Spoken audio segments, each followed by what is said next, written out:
Season 3, Episode 39.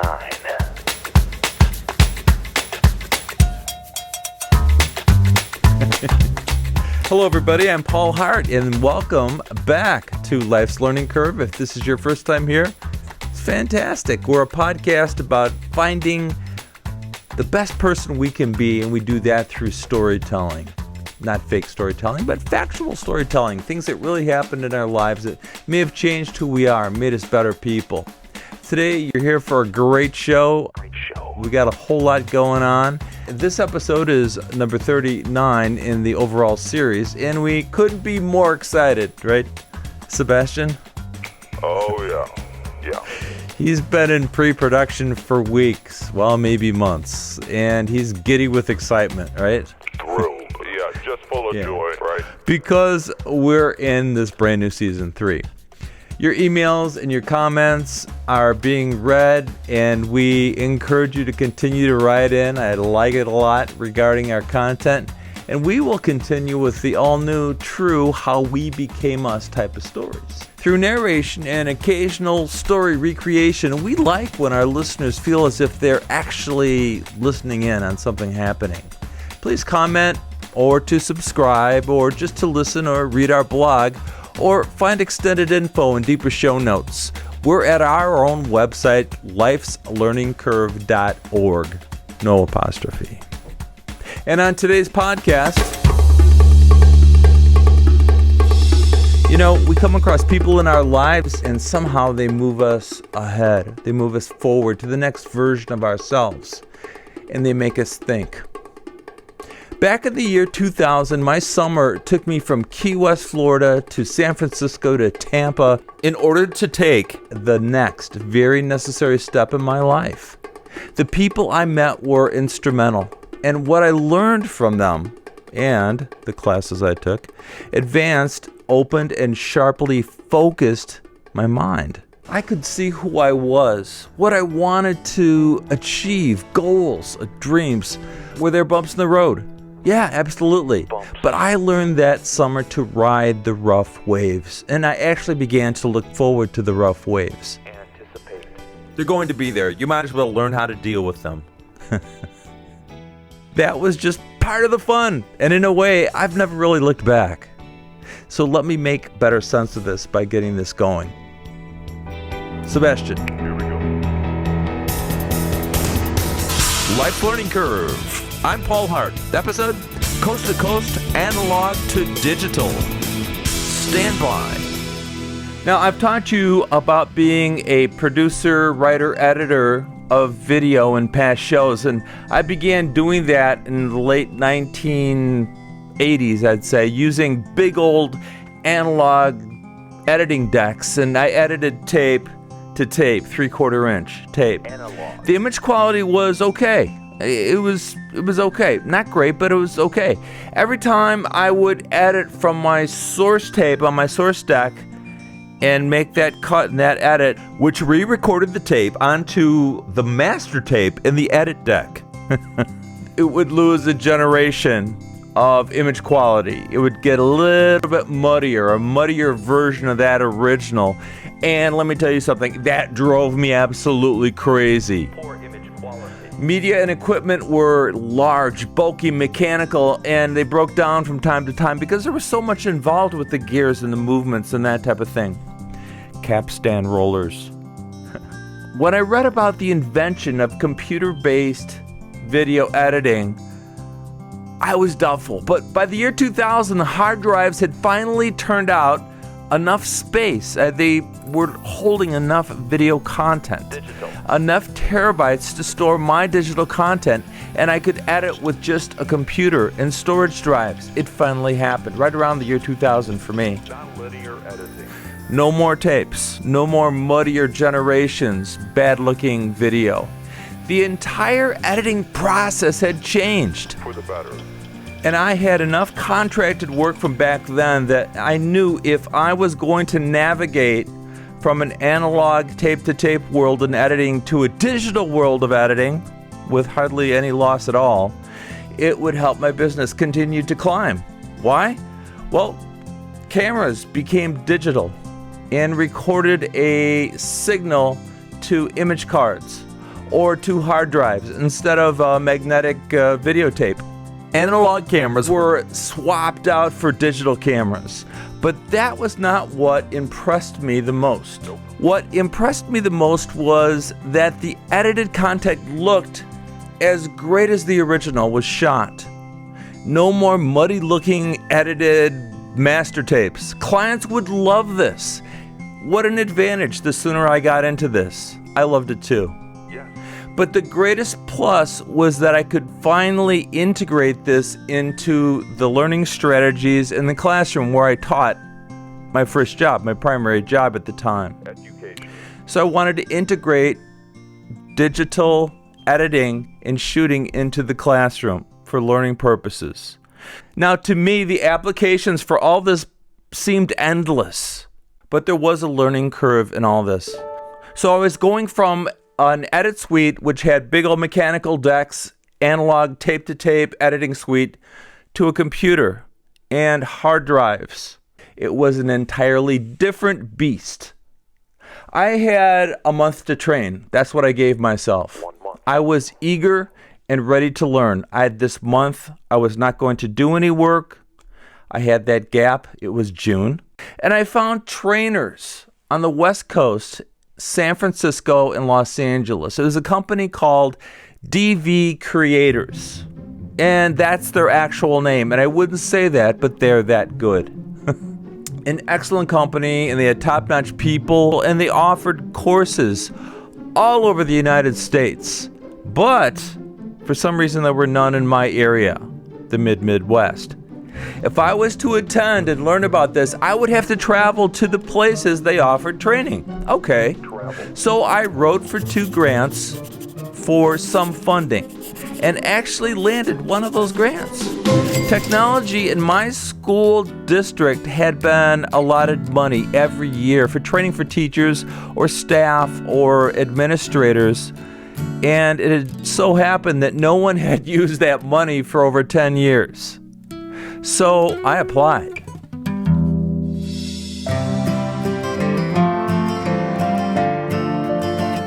You know, you're never too old to take that step back and think about it and appreciate those great, super supportive, and very talented people that helped you along your journey in life. Here's where I have to tell you about the team of 3 technology directors at my school district: Larry, John, and Jim. These 3 guys loved training, learning, teaching, applying technology, keeping the whole thing together. And this is around the year, 2000. So we're in the early times of pre-internet kind of, and integrating technology into the classroom. So Larry, John, and Jim often worked what I call 8 days a week, a Beatles term, right?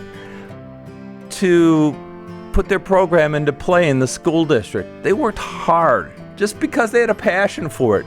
And this was the 7th largest school district in Illinois at the time. So our district began to flow with computers, internet training, and all else that went with it. Now, with these guys' help, Larry, John, and Jim, I submitted a proposal to learn digital editing for the classroom application in education at the intermediate level. Okay, that was going to be my niche, my thing. The rest of the money I needed came from the grant. It seems analog to digital was on the cutting edge of technology learning at that time. Summer 2000. My first week during summer break, we had family time. First week. My wife, my 2 children, and I took a vacation, our first of many in the future, to Key West, Florida. This was my first time there, and very simply, my life changed. I learned the value of cotton versus polyester. In that extreme tropical heat, cotton breathes, polyester suffocates, just becomes hotter. I fell in love with that island of Key West, and I do like the heat, so I was in a good place for me. I met a man that summer named Clay, whose perspectives on life realigned my psyche. It's the simplest way I could say it. I saw myself taking chances for the first times, for the right reasons. See Life's Learning Curve episode, Can't Explain Paradise. So after a dank, humid, uber hot week in the Keys, I showered and I returned back to the Midwest with my family, knowing that my turnaround for this class I would be taking would just be overnight. So got home, went to bed, got up early the next morning. I returned to the airport to fly to San Francisco for my first week-long course, Practical Intro to Nonlinear Editing.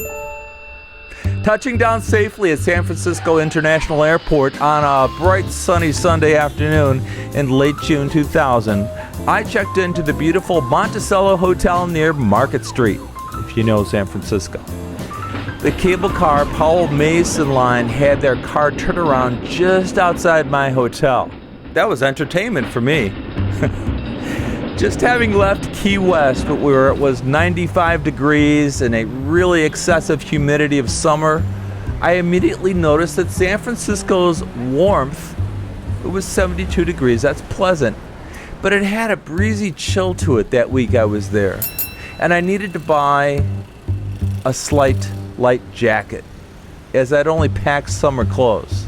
I immediately practiced my walk to my class for the next day, for the first day, using my map around town. I needed to know how soon I would have to leave the hotel to get to class on time. Now, I do like to walk, and if you do like to walk, San Francisco is a walker's paradise, although sometimes you're going to be walking at quite an incline depending on where you're at.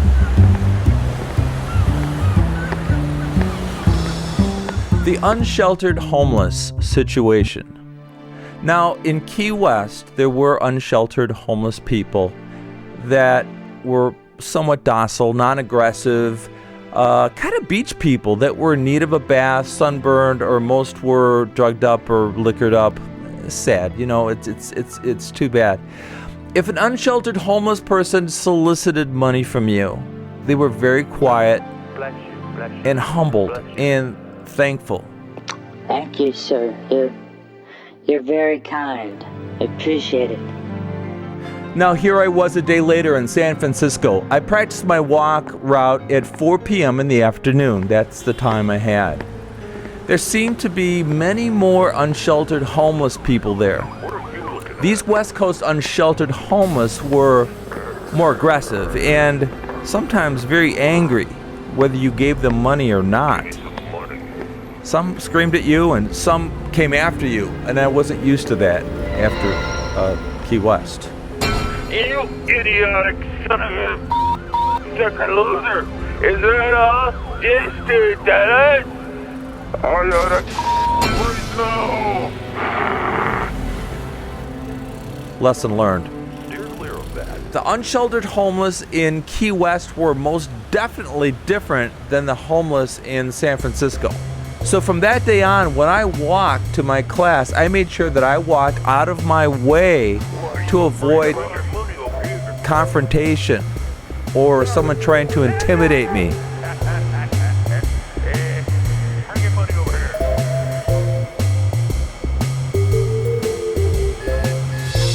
The next morning, I left my hotel pretty early, and I walked to class, about 35 minutes each way. I huffed 5 blocks down Market Street toward the wharf, turned right on 3rd Street, and walked under Bay Bridge. Underneath it, above me was the causeway that went on to the bridge. So I was under the viaduct, walking to class. I continued for about 2 more blocks, where a freshly updated educational center sat. Now, San Francisco is an amazing town. It's different than other places. Key West is the same way. I walked the route, and I began to realize that it was hard to be by myself. In the past, I'd always traveled with my family or with friends or, with someone. Just me, solo. My first night there, I walked to Fisherman's Wharf. Beautiful. great smells, interesting people, to a place called Aliato's Restaurant. Very good restaurant. My father had taken my family there when I was just a child, and I wanted to return to that restaurant again and create my own experience there. My learning curve taught me that it was hard for me to be by myself. Pre-cell phone for me, so I had nothing to do as I sat at the table by myself. So that was the only time I ate in a restaurant by myself. Every other night after class, I took a walk down to Fisherman's Wharf and sat on a stool outside Fisherman's Wharf at a lobster, crab, fresh catch stand. Oh my gosh, it was good. Perfect for people watching.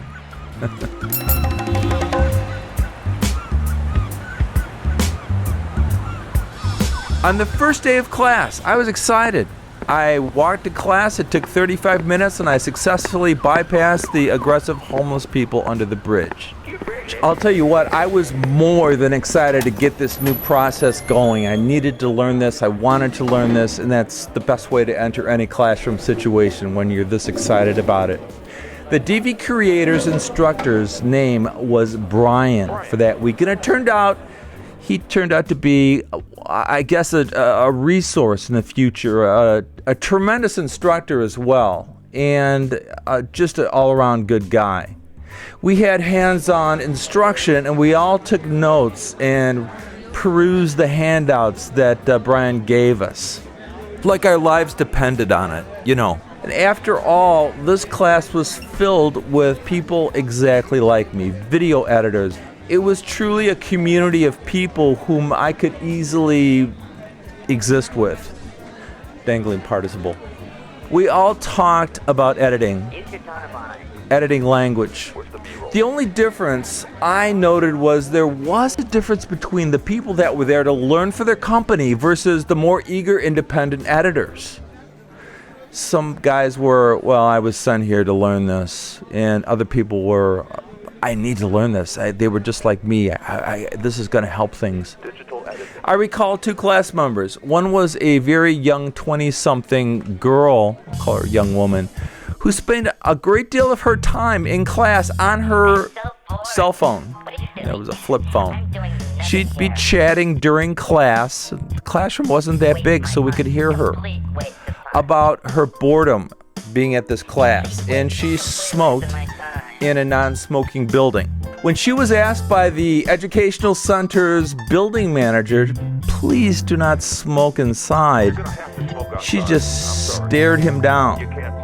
And then she finally said, call a cop. Arrest me. During class, every day, we all heard her lighter snap on and snap off in the back of the room. Soon smoke would fill the air and all eyes would water, and someone would have to ask her to put that out. She always looked somewhat surprised that she had to follow a set of rules. Please put that out. This girl got picked up by her boyfriend in a yellow Lamborghini every lunchtime. He'd come roaring up as we'd be walking out to get something to eat. She often never returned to class after lunch break. Arrogance. It was my first experience with what I'll call the California Vista. Few people actually acted this way on the West Coast in California, but those who did were certainly entitled to a different set of rules and apparently a different lifestyle. Without talking about it, we all just stayed away from her. Now, the other guy I recall was the producer of a video series called Girls Gone Wild.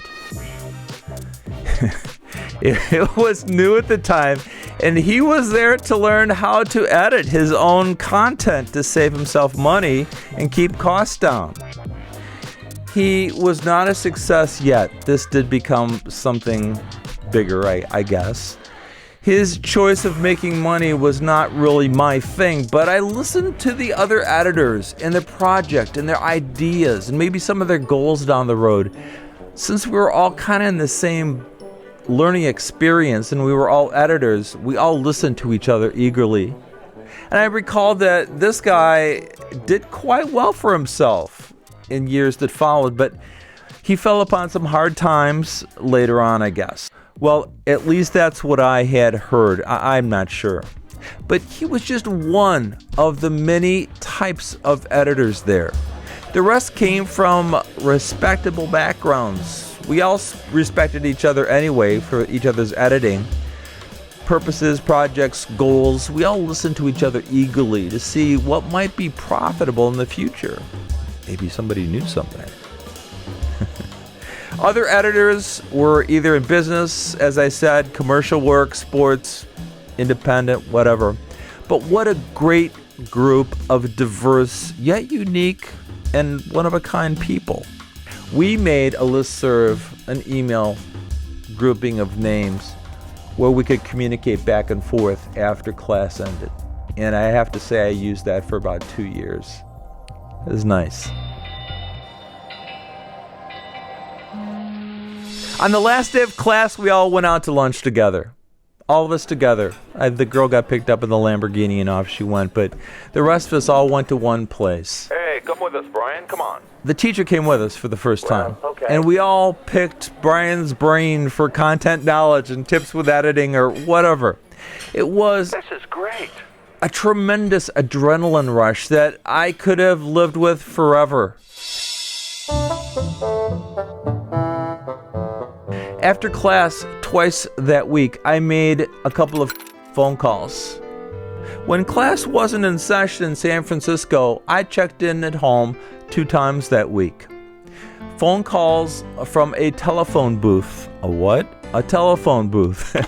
It was just outside the education building, and at the time I didn't have a cell phone, so I used a calling card. You'd buy these calling cards, and they had so many minutes packed into it. You'd dial the number on the back of the card, and then you'd dial the number you're trying to get to.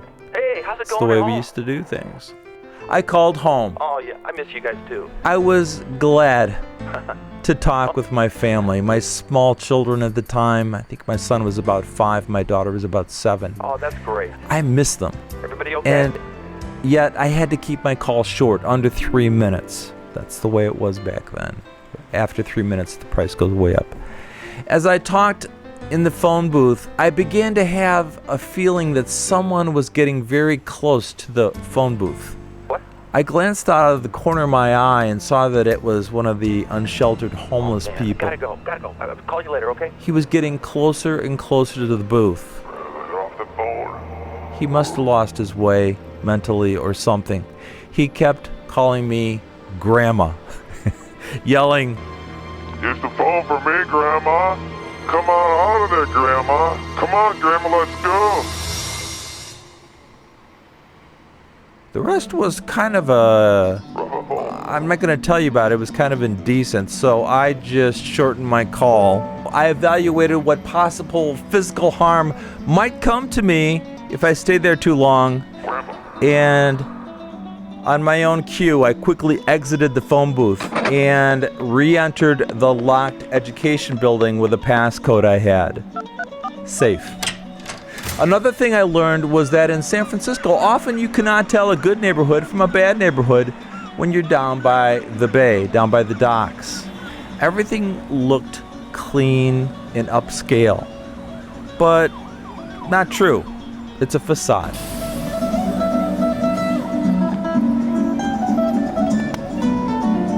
There's more to tell about San Francisco, but it's mostly just tourist type of stuff. I love the cable cars. I love the clean, fresh air, the fresh seafood, and the positive vibe from most of the people that were there. It was very positive. This is back in the year 2000. By the time I flew back from San Francisco to the Midwest, I found out that my new editing equipment had arrived at the studio. Ooh, I unboxed it and I used my listserv of friends back out in San Francisco to help me assemble the computer components, hard drives, and the overall setup. These were early resources for me in non-linear editing and future mentors. We mentored each other.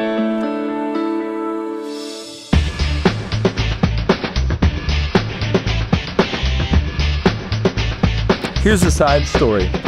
Before I left, even to go to Key West, I needed to order this nonlinear equipment. And so I made a phone call to Apple Computer out of California. Yes, I know I could have gone to an Apple store and done this, but when ordering equipment, I wanted to talk to a technician who knew about the software I was going to use and what my computer would need to be a fully functioning machine that would edit and not slow down and crash. So I called California, as I said, and I talked to this technician / customer service person, and we built this computer, verbally, the one I would use for editing. And I was planning on using multiple applications at once. I might have something open to edit graphics and things, and I might have some sort of other software running. So I needed as much RAM, random access memory, as possible. A really fast processor speed as well, a lot of storage space. And as we were completing the build, at least on paper, untypical fashion, the Apple technology person, customer service person, stopped the phone call and asked me to please hold on. This was very unusual for an Apple order. I wasn't mad about it. I just thought, well, I don't know what's going on, an earthquake or something? I don't know. I vaguely heard a lone voice talking in the far, far background on the other end of the phone. After about a minute, a cheer went up from the people working in that room at Apple. It sounded like there was like 30 to 60 people. There was a lot. My tech representative got back on the phone and said, "You're not going to believe this, because I don't believe this just happened." She told me.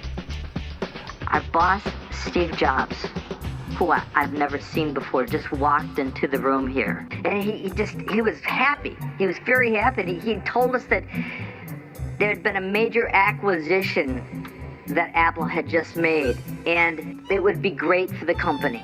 So I gotta tell you this, as Mr. Jobs walked by, he yelled, "Whoever you're talking to right now, give them 50% off their order." I had already been given my total and paid by credit card, and she refunded 50% of the total cost. I was dumbfounded. So that was my brush with greatness.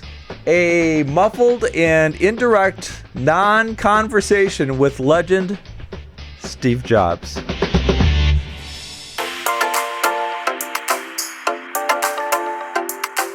I was ready to go to my second class, and as I stayed at home for a few days to get things set up, the class I had just taken gave me the knowledge to begin digital nonlinear editing.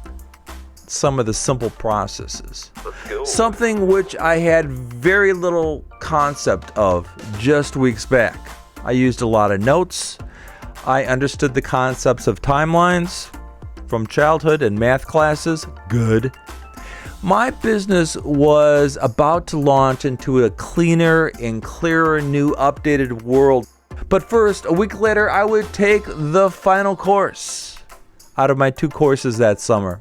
This one was based out of Tampa, Florida, on the grounds of the University of South Florida in Tampa, Florida. My rental car and portable GPS device took me from Tampa International Airport up Route 4 to Route 25 North to Fowler Avenue and exit there. And my modest, inexpensive motel room would be where I would stay that week. I had chosen this hotel because it was inexpensive and it was close to the university class I would be taking through same company, DV Creators. I was back in Florida's summer warmth once again. Humidity's there again. It was intact. Not as bad as Key West, but Hot. humid. I drove on campus the day before my class was to start to find the building, the class, where I would be parking my car on campus. I just kind of like knowing where I'm going ahead of time. I don't like being late or missing out on things because I wasn't prepared. All right, there's my building for class. This course was titled Nonlinear Video Editing Advanced. Ding. I was ready for more. It's funny because time has this habit that it does. talking about time as if it's a thing, it's a real person. But time erases so many memories except things that were impactful. And that's what I remember from the Tampa training. What I wore to class every day was significant. I had learned after San Francisco I needed more clothes in San Francisco. In Tampa, I made sure I was summer casual college, which for me was a t-shirt and jeans, basically, and a jacket, just in case the air conditioning went haywire. I knew that I needed to be well slept and prepared to go every day.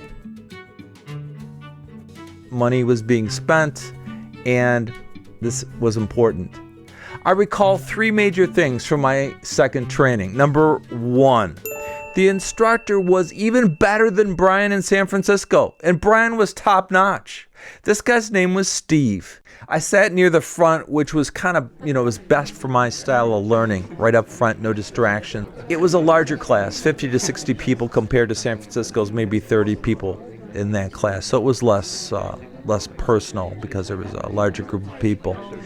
After class each day, I did the same thing. I went to eat, then to my room to recopy my notes for the day, something I'd done since I've been in high school. And then I wrote down questions that I had or wanted answered so I can go in early and ask those or ask during the day. Number 2, my second memory of this class is more eventful than the first one, and here it is.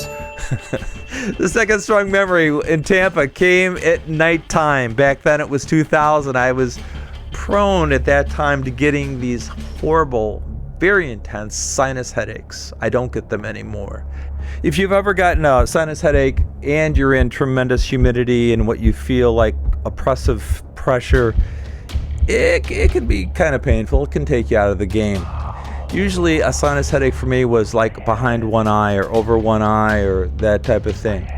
So after day 1, I felt some pressure behind my left eye. It was starting to hurt. But it was after class and I thought, well, see if this goes away, because a lot of times they just go away on their own, or I drink water and they go away. My head. As the evening continued, the headache got worse. The sinus headache got worse. There was more pressure, and it had the makings of some kind of monster sinus headache. And in the humid, dank air of semi-tropical Florida, I laid in my bed in the motel room from about 9:30 p.m. to 1 a.m. I had planned to go to bed about 10 o'clock that night.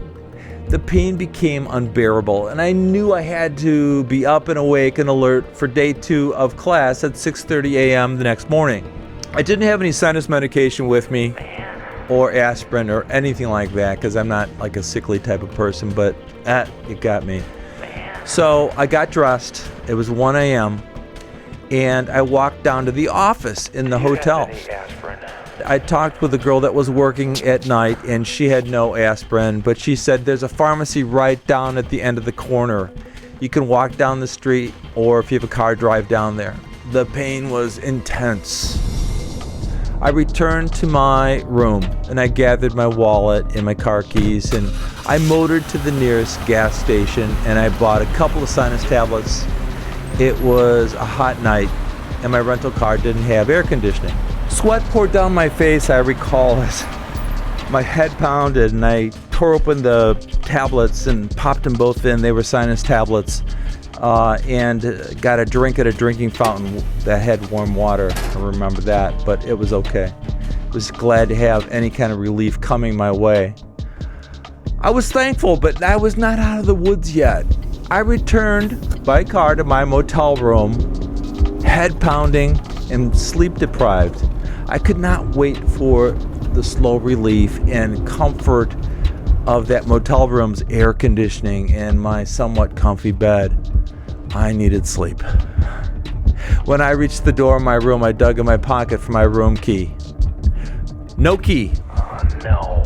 I looked through the window into my room, and I'd left the back bathroom light on, so it kind of illuminated what was on the desk next to the TV, and I could see the room key sitting there. This is back when you had an actual key to unlock a door, not a card to swipe through. So I was locked outside of my motel room. I was blacked out, yeah. My head pounded, so I just wanted to get this over with. So I quickly went to the front desk of the office.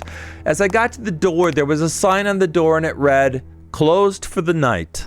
Will reopen at 5:30 a.m. I looked all over that window for emergency, call this number. No, it didn't exist. From 1:30 to 5:30 a.m., I sat on the hard cement outside my room with this pounding headache, with the no-see-ums of Florida and mosquitoes making a nice meal out of me. Did I sleep? Did my headache go away? You know, it's funny, but I can't remember. All I know is that when the office opened up in the morning, still awake, I hadn't slept, I was let back in my room, and I sort of slept for an hour, and then arose for day 2 of my class at the University of South Florida, looking somewhat like a zombie. You know, that's how most of us editors look anyway. We look like zombies from time to time from staying in too long editing.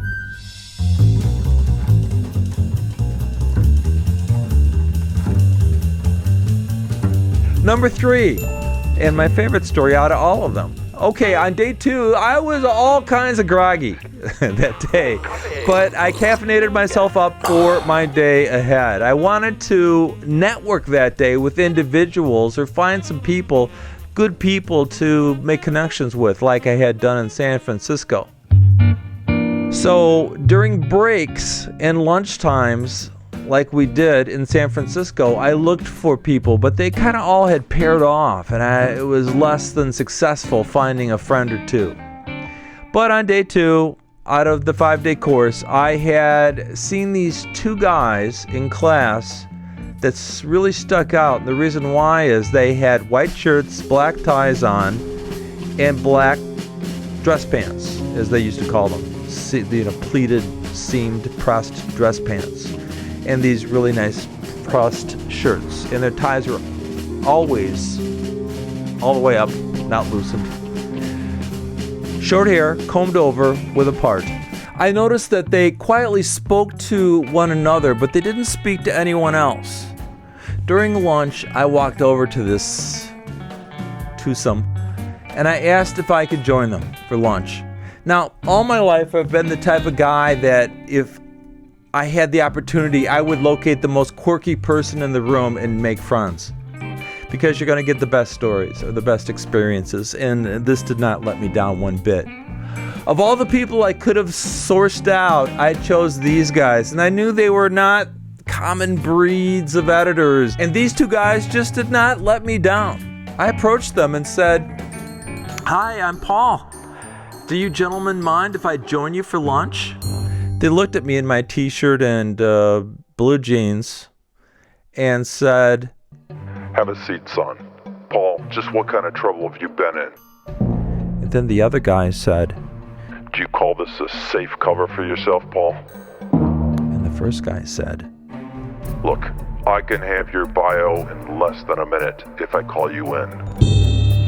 And the other one said, "Next time you're flying high on your false idols, you remember where you're at."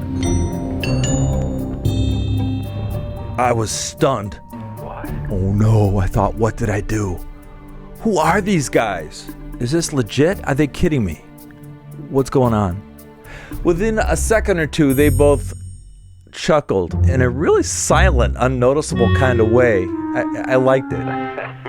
And the first one's name was Agent Hauser, and he said, "Paul, what do you do for a living?"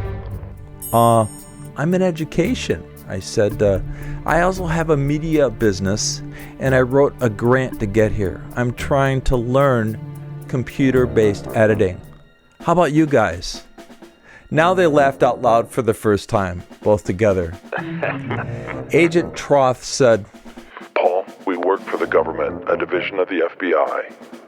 I kind of thought you had a sense of humor when you came over and asked to sit with us. Yes, have a seat. I'm Agent Troth. And this is Agent Hauser. It's a pleasure to meet you." Likewise. Agent Hauser went on to say, "We've been put in charge of taking evidentiary tapes and and transferring them to digital in our vaults. So yeah, we're feds, and we're going to mess with you. I love their dry sense of humor, and that line of humor, I could never tell when they were crossing that line. We spent the next week in breaks, the three of us together. They told some great stories, nothing that would hurt their jobs or security or anything like that, but they had been places and they had done things. I spent the rest of the week with these two straight arrows, and every night I went back to my routine. I went out to eat, got something to eat, and then back to my room to recopy my notes for the next day. And each morning, Agent Hauser and Agent Trolf would give me grief about where I'd gone the night before. Agent Trolf said, You know, we followed you last night. and I said, Agent Hauser said, You think that Greyhound race betting track is the best use of your grant money, Paul?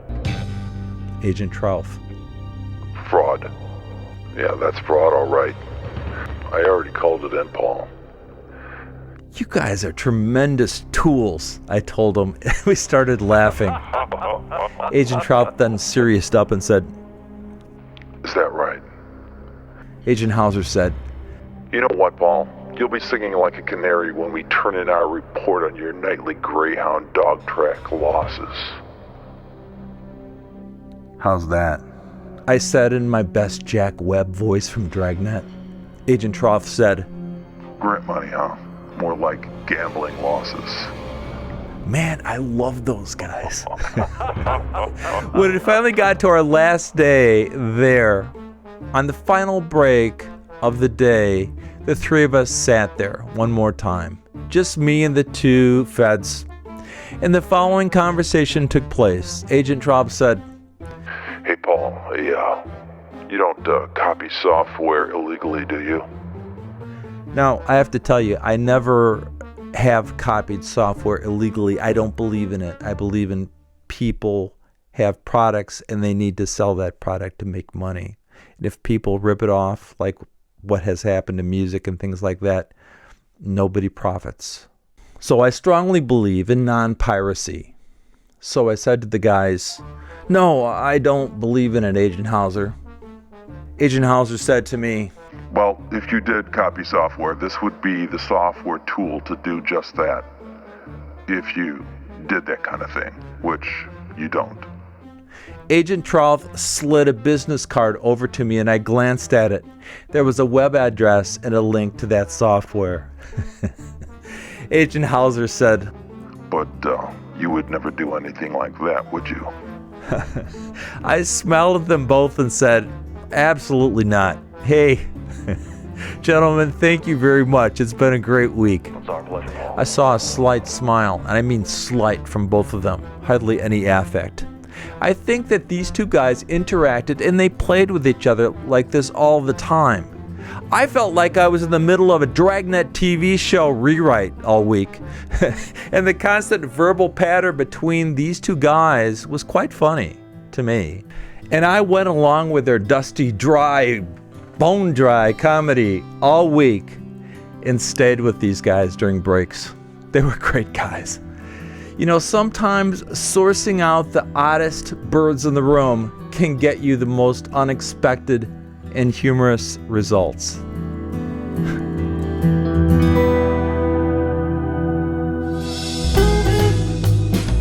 You know, it's funny how a necessary change in my business, just my business, moving from analog editing decks to computer software digital editing actually altered my life. Not the process, but it was the people I met along the way. So in the year 2000, I traveled from coast to coast, and the journey was, for me, an experience of a lifetime. I made some good acquaintances, some solid, great friends, and I added more mentors to my life's list. Who could ask for more than that? At the end of that summer, school began again. Digital video editing entered my classroom, and it was not just me that saw things differently, but it was my students too. I could see it, I could feel it, and I actually began to see learning, and they began to see learning as this tool and technology as this stepping stone, as a means to communicate better. Facts were always primary, cause and effect were easier to see, and much more was going on with it as well. So what's our takeaway for today? Well, in life you might be trying to simply go from point A to point B, but it's that journey in life where you'll find the greatest value. It's a very repeated phrase, but that's true, at least in my case. For Life's Learning Curve, welcome to our journey in Season 3. I'm Paul Hart. Subscribe to Life's Learning Curve at lifeslearningcurve.org and leave a review on Apple Podcasts, Stitcher, or Podchaser.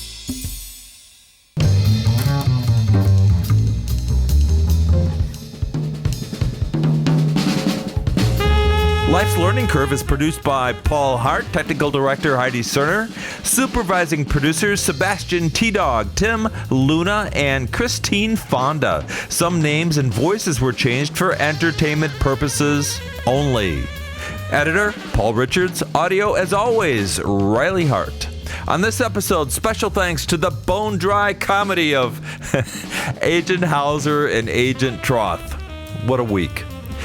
Find our website at lifeslearningcurve.org. Help us grow and continue by liking us on Facebook. Listen to us practically everywhere else podcasts are found. Coast to Coast, Analog to Digital. Season 3 begins, episode 39. From all the crew here at The Late Late Shift, I'm Paul Hart, and we will be back soon with more from Life's Learning Curve.